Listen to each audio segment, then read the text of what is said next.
mesdames et messieurs, la visite va commencer. Tout le monde est là? Oui. Bien. La voûte est, paraît-il, un chef-d'œuvre d'architecture. La favorite avait un secret que je vais vous révéler.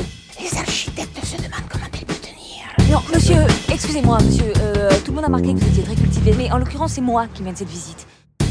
Émotion médiation, épisode 1. L'émotion transforme une visite guidée en une expérience inoubliable. Un nouveau type de visite guidée pour enrichir l'offre de loisirs dans la ville, la visite guidée expérientielle. Nos guides vous font vivre de nouvelles expériences urbaines. Visite guidée privée, vivez une expérience inoubliable. Ça, c'est le discours marketing qu'on peut lire sur certains sites internet de visite guidée. Mais c'est quoi exactement une expérience? Et surtout,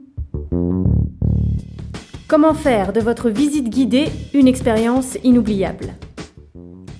Notre réponse? Votre visite guidée est déjà une expérience. Si vous pensez qu'elle n'est pas encore assez inoubliable, il manque probablement très peu de choses pour qu'elle le devienne.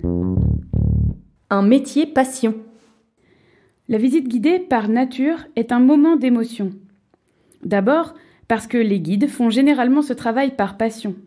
Celles qui font ça pour l'argent et la stabilité de l'emploi, levez la main? Oui, voilà, c'est bien ce que je pensais. C'est généralement pour partager notre amour pour l'art ou pour le patrimoine ou pour l'histoire ou d'autres sujets que l'on choisit ce métier-là. On devient guide, médiatrice ou médiateur parce qu'on aime parler à des êtres humains, parce qu'on veut partager nos passions, parce qu'on veut montrer combien tel ou tel sujet est passionnant. L'émotion est là, au cœur de notre vocation, c'est notre raison d'être. Le public vient chercher l'humain. Du côté du public, l'émotion est là aussi, même si c'est moins évident. Dans bien des cas, pas tous, mais beaucoup, nos visiteuses et visiteurs ont choisi d'être là. Il y a de l'intérêt, une curiosité ou à minima une ouverture. Et quand ils et elles ont choisi la visite, ils ont choisi ce moyen-là, plutôt que acheter un livre sur le sujet, chercher de l'information sur Internet, prendre un audioguide, flâner le nez au vent et se laisser porter. Nos visiteurs et visiteuses ont choisi un être humain qui va leur parler. Ils et elles ont choisi une transmission humaine, avec tout ce qu'elle suppose d'imperfections et d'erreurs, mais surtout avec sa passion et son émotion. Quand on regarde les commentaires laissés sur des sites de visites variés, on peut lire par exemple « Une guide super qui sait transmettre son amour pour la ville » ou bien « Visite très agréable, une guide passionnée et passionnante ». L'émotion est là, au cœur de notre métier, au cœur de la visite guidée. Et on ne peut plus faire comme si le contenu documentaire était le plus important. On ne peut plus ignorer cette émotion. Notre mission maintenant, c'est d'apprendre à la dompter, à la travailler, à savoir jouer avec. Et c'est comme ça que nos visites guidées deviendront véritablement des expériences inoubliables. Comment remettre l'émotion au cœur d'une visite guidée? Sans trahir le contenu documentaire, bien sûr. Petit 1. L'humain au centre. Quand on fait une visite, généralement on raconte des histoires. On explique des choses, mais souvent ces choses, ce sont des histoires. Ce qui s'est passé lors de tel événement, la vie de tel ou tel personnage illustre, l'histoire derrière ce tableau, ce qui est peint, les conditions dans lesquelles il a vu le jour, bref. On passe notre temps à raconter des histoires. Si on se concentre sur les personnages, qu'on les replace véritablement au cœur de nos récits, au lieu de raconter des successions de faits, des événements désincarnés, on fera véritablement vivre nos histoires. Ce sont ces êtres humains, ce qu'ils vivent, ce qui leur arrive, qui fait que nous avons envie de nous identifier et que nous avons envie d'écouter ces histoires. Par exemple, dans une de nos visites, on parle de tous les changements dans la société au milieu du XVIe siècle et en particulier de la mode vestimentaire. On pourrait, par exemple, dire « Au XVIe siècle, la mode change ».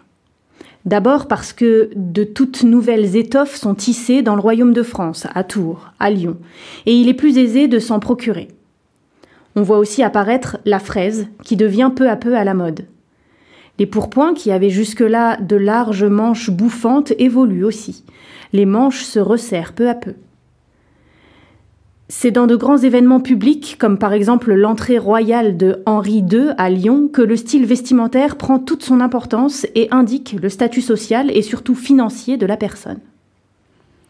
Là, c'est assez abstrait, succinct, on explique de manière générale, mais on pourrait raconter la même chose en plaçant l'humain au centre de cette histoire. Par exemple, Marie de Tourne est une bourgeoise lyonnaise. Son mari est commerçant, il achète et revend des tissus précieux, soieries, taffetas, velours. Grâce aux connaissances de son mari, elle a eu une place sur une tribune de choix pour saluer le passage du roi et de toute la cour. Elle a pris place parmi la foule, pas aussi serrée et compacte que la foule populaire des petites gens, la foule sagement assise des plus riches lyonnais. À côté d'elle, son mari bombe le torse. Pour mettre en valeur la magnifique fraise qu'il porte autour du cou. C'est la nouvelle mode à Paris. Très peu de Lyonnais encore l'ont adoptée. Marie voit qu'on regarde son époux avec admiration. Elle jette des coups d'œil discrets autour d'elle. À côté, il y a un vieil imprimeur qui dévisage son mari avec les yeux plissés. Elle ne sait pas vraiment si c'est de la moquerie ou de la jalousie. Non, probablement de la jalousie. Il porte un pourpoint avec de grosses manches bouffantes. Elle en sourit intérieurement. Ça fait au moins 20 ans que son mari ne porte plus ce genre de pourpoint. Ils sont complètement démodés. Son regard croise celui de l'épouse du vieil imprimeur. Elle sourit poliment en inclinant légèrement la tête, puis se redresse, droite et fière. Petit 2, le corps et la voix.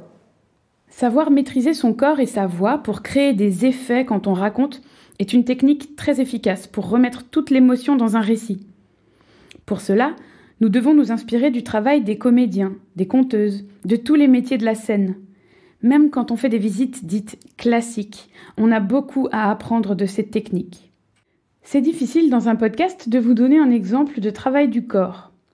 Pour le travail de la voix, écoutez l'exemple du point suivant. Petit 3, s'inspirer de ce qui nous procure de l'émotion. Je suis sûre que vous êtes tous et toutes comme moi. Vous vous abreuvez en permanence de romans ou de séries ou de cinéma ou de peinture et de sculpture ou de jeux de société ou peut-être même de tout ça à la fois. Toutes ces activités culturelles nous font réfléchir, stimulent notre intellect, mais surtout, elles nous procurent de l'émotion. Alors je vous encourage à vous intéresser aux mécanismes qui nous procurent ces émotions, apprendre à décortiquer, analyser, comprendre les ressorts de l'émotion. Quand on a compris comment ça marche, on peut ensuite adapter tous ces petits trucs qui donnent un supplément d'âme à nos visites. Par exemple, si on observe le cinéma ou la vidéo en général, on remarque un effet souvent utilisé quand on veut donner une impression de confusion, une profusion d'informations qui devient écrasante pour notre personnage principal. Cet effet, c'est une succession de nombreux plans très courts, de quelques secondes à peine, avec du bruit, avec des vues générales, des détails, des gros plans sur un visage, des retours à la vue générale, etc. C'est un effet que l'on peut appliquer sans aucun problème à une visite, dans la description d'un lieu par exemple. Dans notre visite de l'Hôtel-Dieu, nous avons voulu transcrire cette impression de brouhaha, d'activité grouillante, fourmillante, de bruit que l'on pouvait sans doute avoir quand on rentrait dans une salle des malades certaines journées, bien loin de nos hôpitaux actuels. Voici la scène que nous avons écrite. La poncette se retourne et soudain, elle manque de se faire renverser par une sœur qui traverse la salle à toute vitesse avec un grand panier de linge dans les bras. Elle remarque alors l'agitation tout autour d'elle, le brouhaha inhabituel, les cris, les mouvements partout. Le bruit de la salle est couvert par le chant du curé qui traverse la salle en chantant des prières.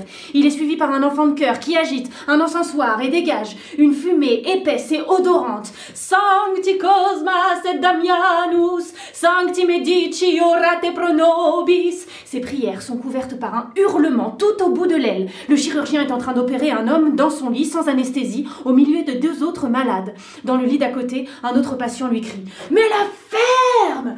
Les sœurs sont en train de s'activer pour changer les draps souillés sur un lit. Lorsque les draps sont emportés, la poncette sent l'odeur de caca, malgré celle de l'encens du curé qui continue sa litanie. « Sancta Blandina, ora pro nobis !» Juste derrière elle, elle entend rire. « Mais c'est la petite boulangère !» Elle se retourne, un malade la regarde avec un grand sourire édenté. Il tente de se lever, fait craquer le bois du lit, la poncette fait un pas de côté. Elle bouscule une autre sœur servante qui renverse tous les gobelets de tisane qu'elle apportait au malade. Elle s'écrie « Mais attention !» et un malade éclate de rire face à elle. La poncette veut sortir d'ici. Elle fait 2 pas, se recule, elle se colle contre le mur. Elle respire. Cet exemple, c'est un exemple parmi 1000 effets de style dont on peut s'inspirer dans les romans, dans la musique, dans les vidéos, les chaînes YouTube, bref, dans à peu près tout. Et la technologie dans tout ça ? C'est une crainte qui revient assez souvent, que notre métier de guide soit remplacé par des audio-guides, par des visites en réalité augmentée, par des visites virtuelles. Pour ma part, je n'ai jamais eu peur que la technologie nous vole notre travail. Les technologies se développent, mais elles n'arrivent pas encore à remplacer la présence humaine, le lien, le face public, l'émotion. On le voit bien après cette année de crise Covid. On a été privés de concerts, de musées, et pourtant, on avait accès à des centaines de concerts gratuits en vidéo, à des visites virtuelles de musées en excellente définition. Mais ces outils numériques n'ont pas le succès de l'émotion du direct. Chez Cybelle, c'est notre mission. Nous avons décidé de remettre l'émotion au cœur de la médiation. En résumé, on a vu que le terme d'expérience, souvent utilisé en marketing, n'est pas juste réservé au marketing. C'est quelque chose de réel. Nos visites sont de véritables expériences, parce que c'est un partage d'émotions. Des humains qui parlent à d'autres humains. Pour que nos expériences de visite deviennent vraiment inoubliables, il nous manque souvent bien peu de choses.